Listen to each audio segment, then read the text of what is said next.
English Bloom, the podcast.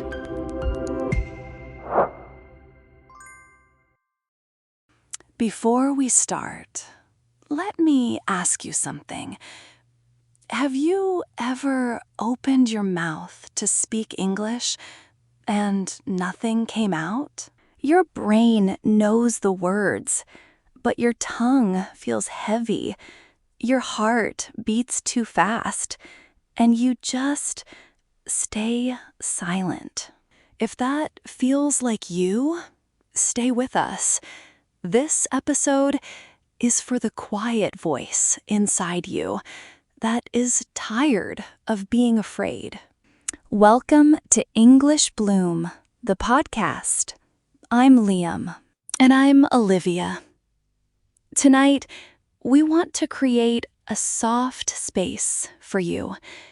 No tests, no pressure, no speak now or fail feeling. If you are listening to this while you're in bed, on a bus, washing dishes, or walking alone at night with your headphones, we want you to feel one thing first. You are safe here. Your fear of speaking English does not mean you are lazy. It does not mean you are stupid. It does not mean you are bad at languages. It means your brain is trying to protect you. That's all. So, before we talk about improving, before we talk about practice, we want to say this clearly, slowly. There is nothing wrong with you. Your brain is not broken. Your English is not a disaster. You are not behind. You are simply human. You're just a human with a nervous brain and a beautiful goal to speak English with confidence. Let's start with a story, because maybe you will hear yourself inside it. We're gonna call her Sarah. That's not her real name, but her story is real. Sarah is 27. She's been learning English for years. She watches movies without subtitles. She listens to podcasts. She understands her favorite YouTubers. When she reads emails in English, she gets almost everything. But when she has to speak, it feels like someone presses a big red stop button in her mind. One day, at work, her manager says, "There's a client call today. They speak English. Can you join and just introduce yourself? Just introduce yourself. Easy, right?" All morning, Sarah repeats in her head, "My name is Sarah. I work in marketing. I'm happy to talk with you today." Simple, clear. She knows every word. But when the online meeting starts, she hears the sound, "You are now joining the meeting." She sees faces on the screen.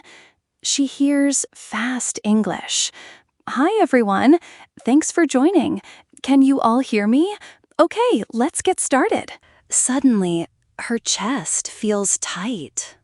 Her hands are cold. She mutes and unmutes her microphone twice without saying a word.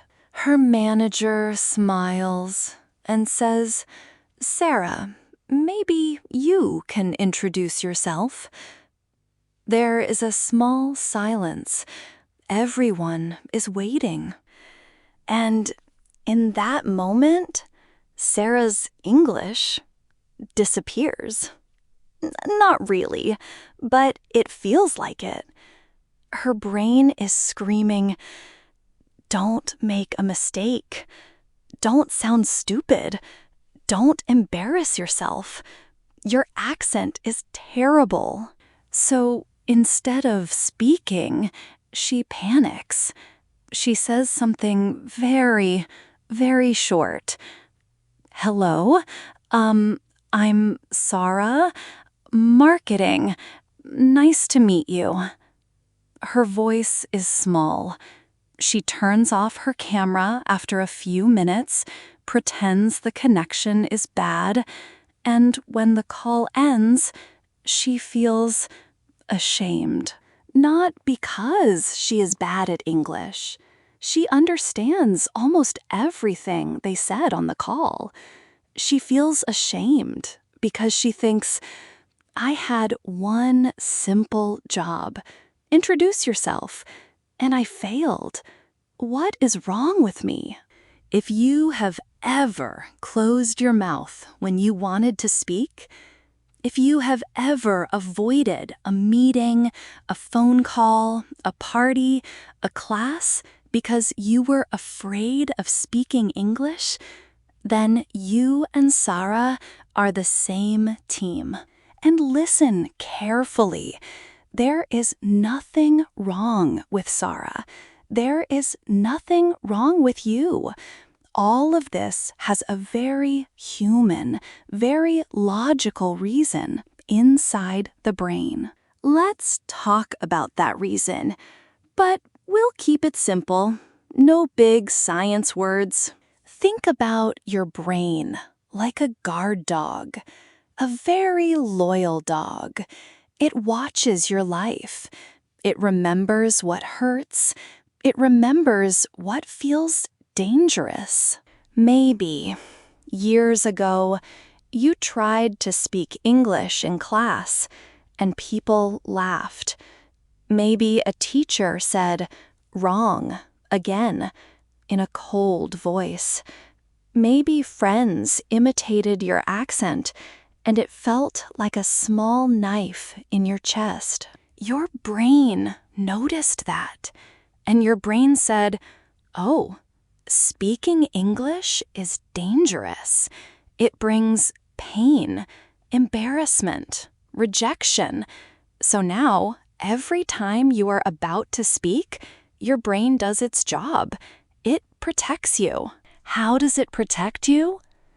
By pressing that stop button, by freezing, by making your hands shake, by making your heart beat fast so that you run away or you stay silent.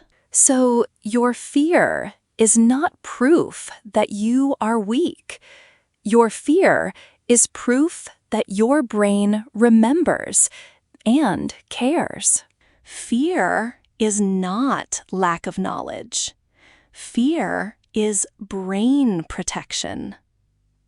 When you understand this, something important changes. Instead of saying, "Why am I so stupid?" you can say, "Oh, my brain is trying to keep me safe. Thank you, brain. But I am safe now. This is just English." This is the brain shift we want today. From "I am broken" to "My brain is protecting me, and I can gently train it to feel safe with English." So, how do we train this very loyal guard dog to stop barking every time we speak English? We don't shout at it. We don't punish it. We don't say, "You're useless." We train it gently, step by step. That's why this episode is called Rewire Your Brain in 7 days. We're not talking about perfect grammar in 7 days. We're not talking about native speaker level in 7 days. We're talking about a new relationship between your brain and English in 7 days. We'll walk through a simple plan. 7 days. One small focus each day. If you like, you can choose 1 week and really follow it.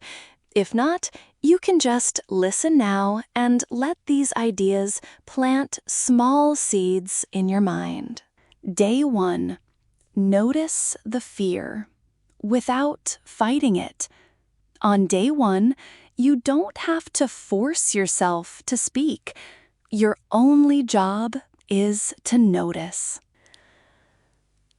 Notice what happens in your body when you even think about speaking English.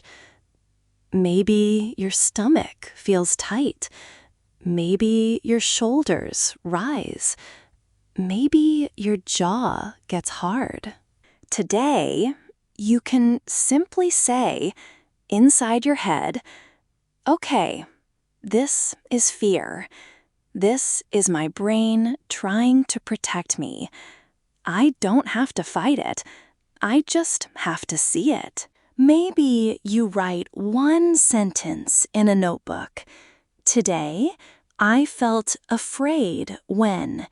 For example, today, I felt afraid when my coworker asked me a question in English. That's it. No long diary. Just a small moment of truth. Day 1 is about saying, "My fear is real, and it makes sense. I see you." Day 2. Speak imperfectly on purpose. On day 2, we want you to do something that feels a little strange. We want you to speak imperfect English on purpose. Not in front of a big group. Not in a job interview. This can be alone in your room or with a person you trust very much.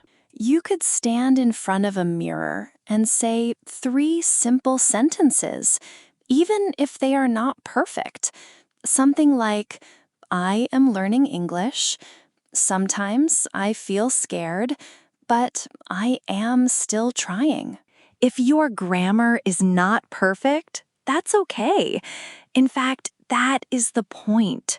You are teaching your brain, "I can speak, and nothing bad happens, even when it's not perfect." If your heart beats faster, just pause. Place a hand on your chest. Take a slow breath. You can say softly to yourself, "It's okay. This is just practice. No one is judging me." Remember, day 2 isn't about sounding good. It's about proving to your brain that you can survive small, imperfect moments of speaking. Day 3.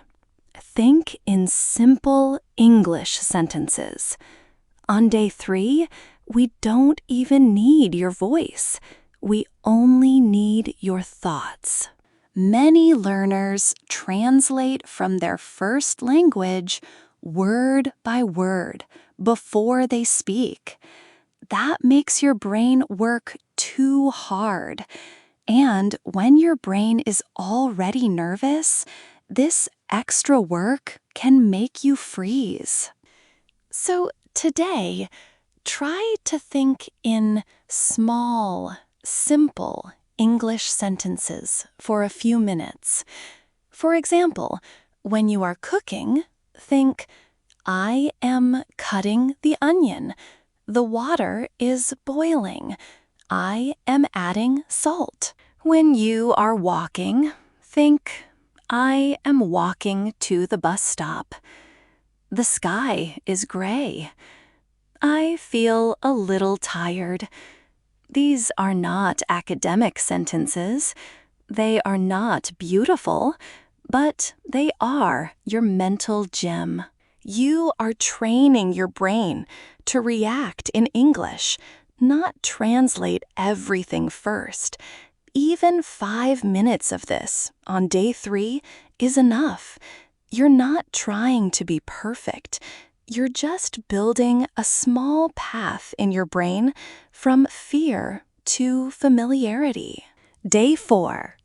1 safe conversation seed. On day 4, we plant what I like to call a conversation seed. A conversation seed is a very small, very safe piece of talking with another human.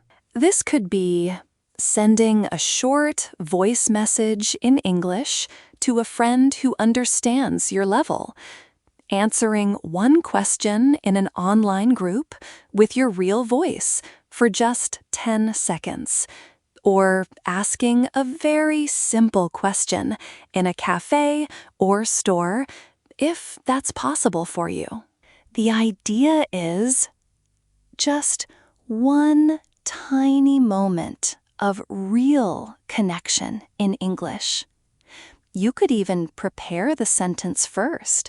You can write it down, practice it twice, then say it just once. When it's over, instead of thinking, "Oh no, I was terrible," we want you to ask, "Did I survive?" And the answer will be, yes. This teaches your brain, look, we spoke. The world did not end. We are still alive. That is powerful. Even if the sentence was short, even if your accent was strong.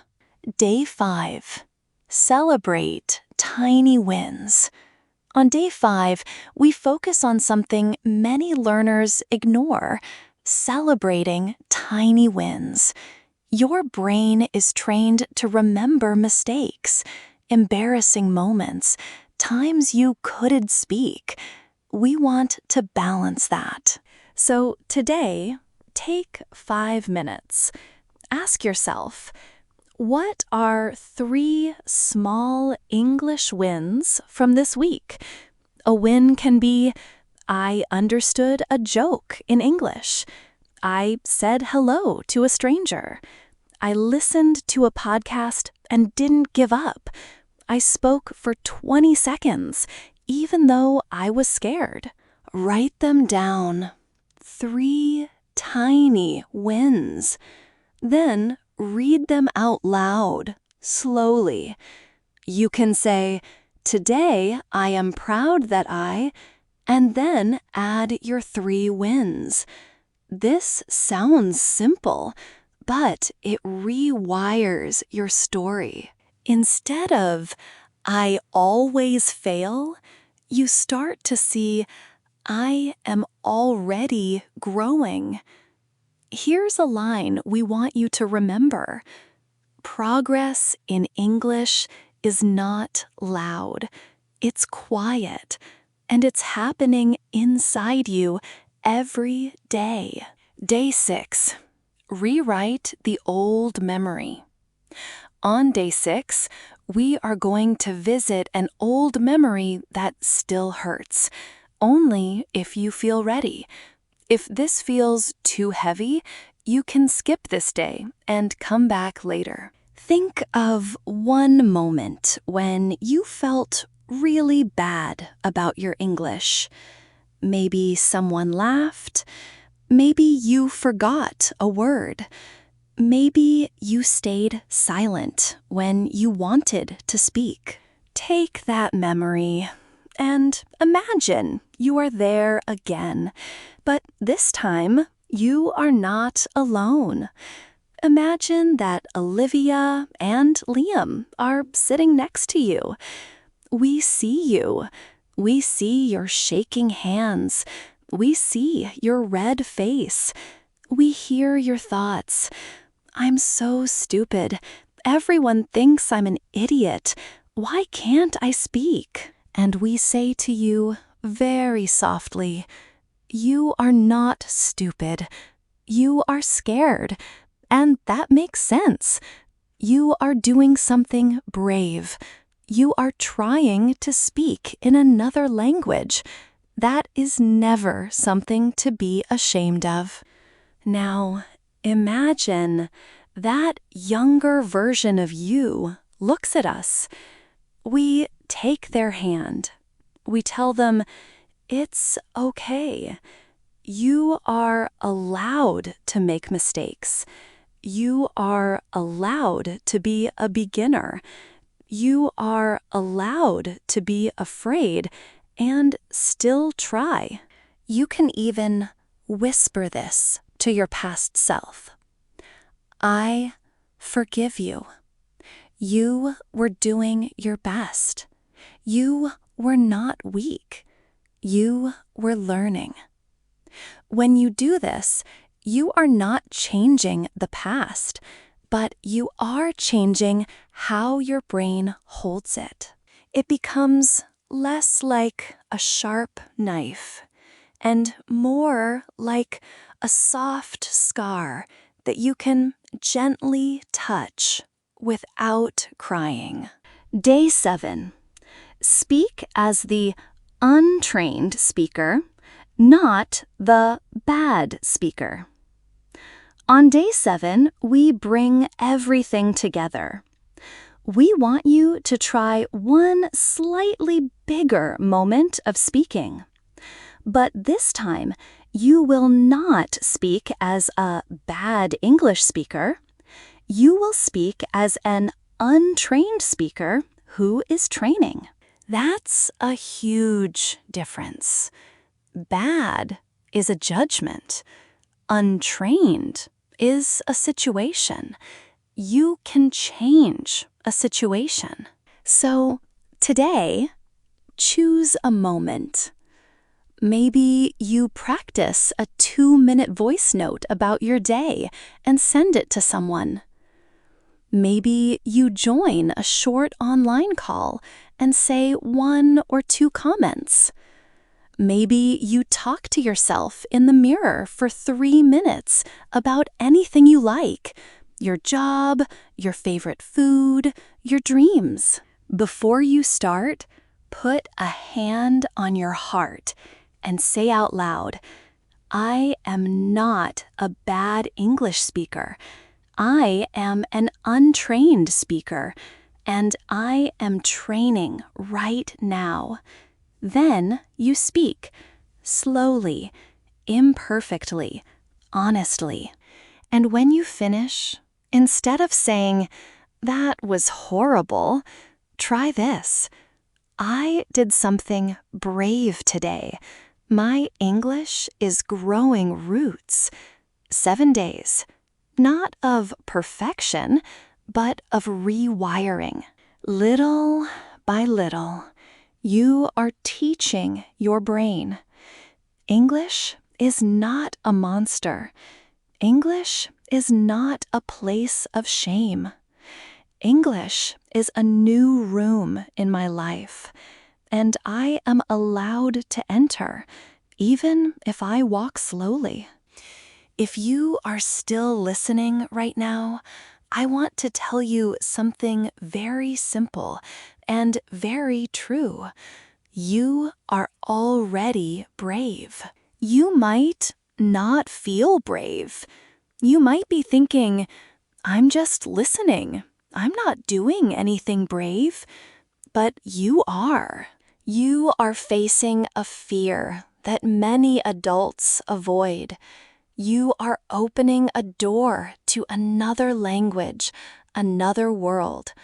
You are letting 2 strangers, Olivia and me, speak to the most sensitive part of you, the part that says, I'm not good enough. That is courage.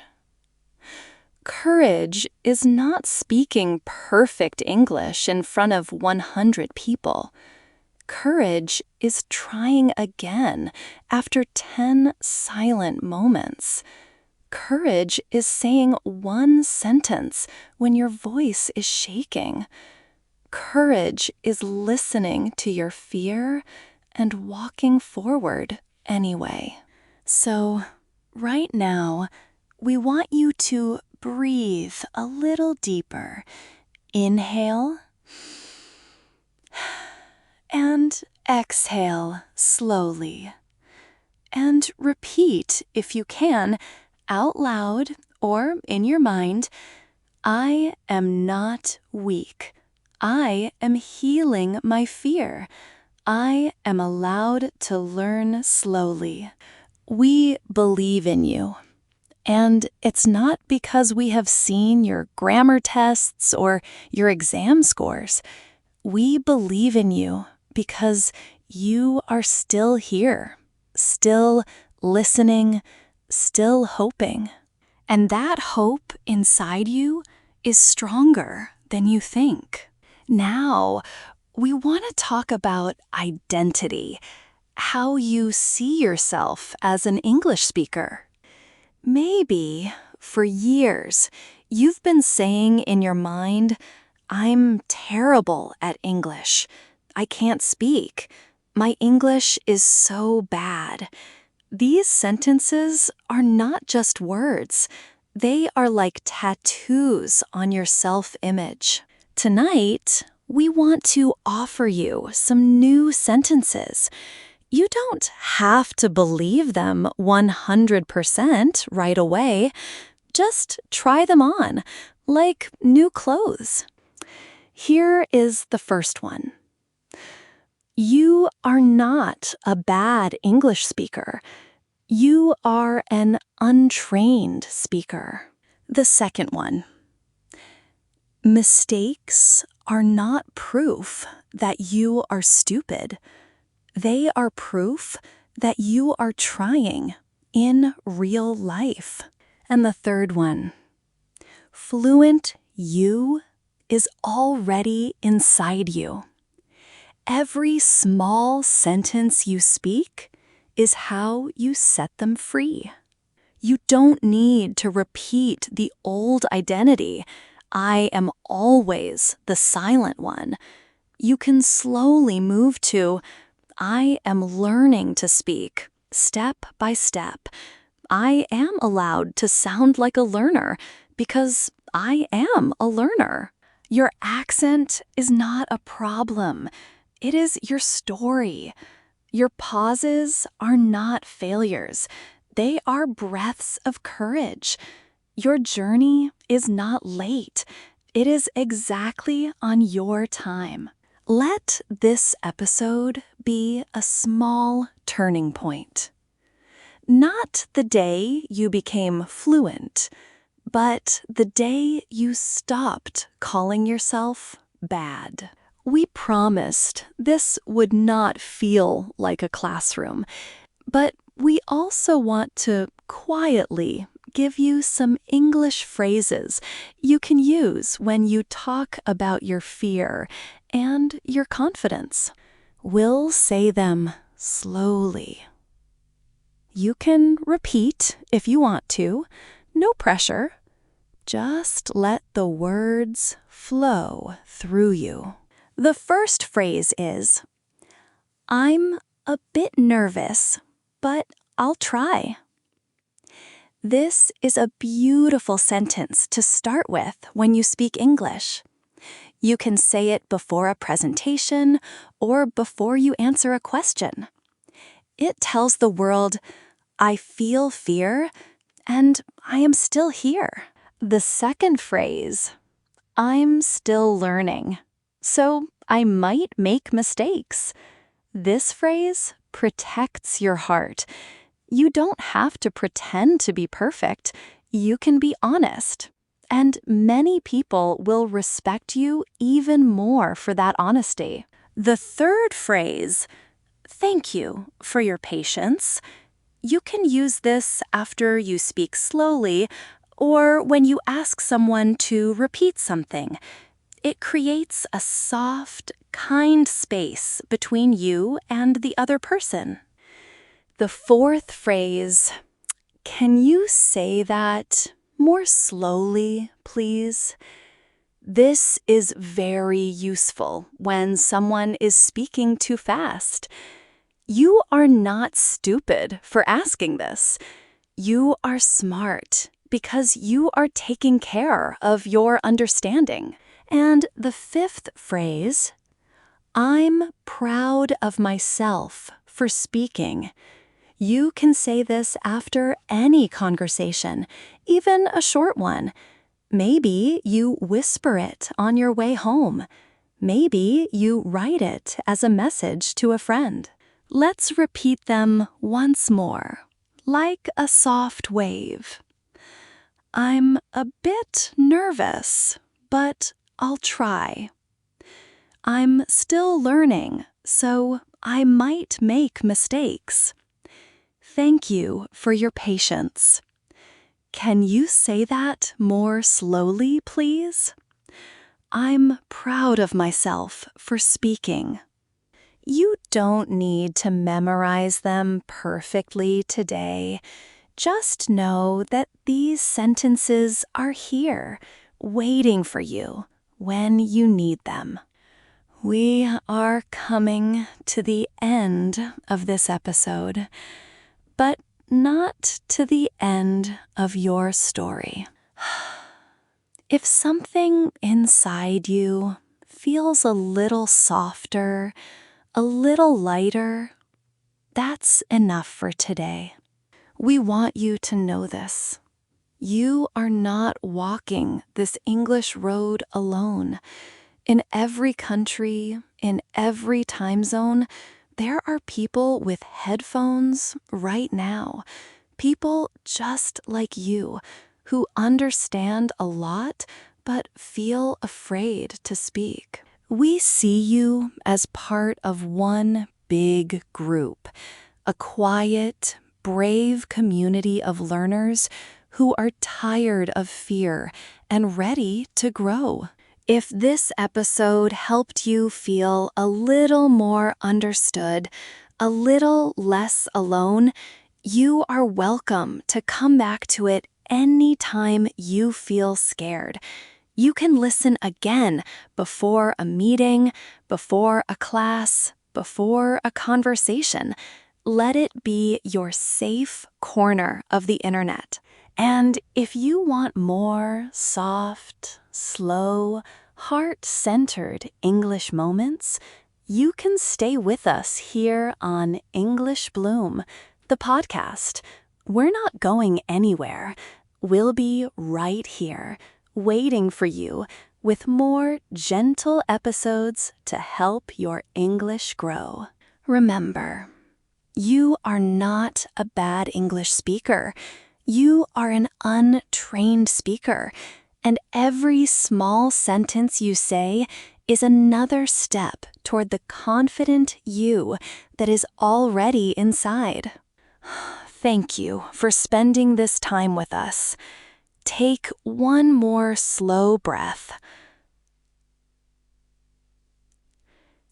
And maybe, just before you sleep, whisper to yourself, I'm proud of myself for not giving up. Good night, or good morning, wherever you are. We'll talk to you in the next episode. If you want to explore the ideas in this episode more deeply, we designed the 7-day plan so you can return to any day whenever you need. Small steps, gentle practice. We believe in you. End of episode.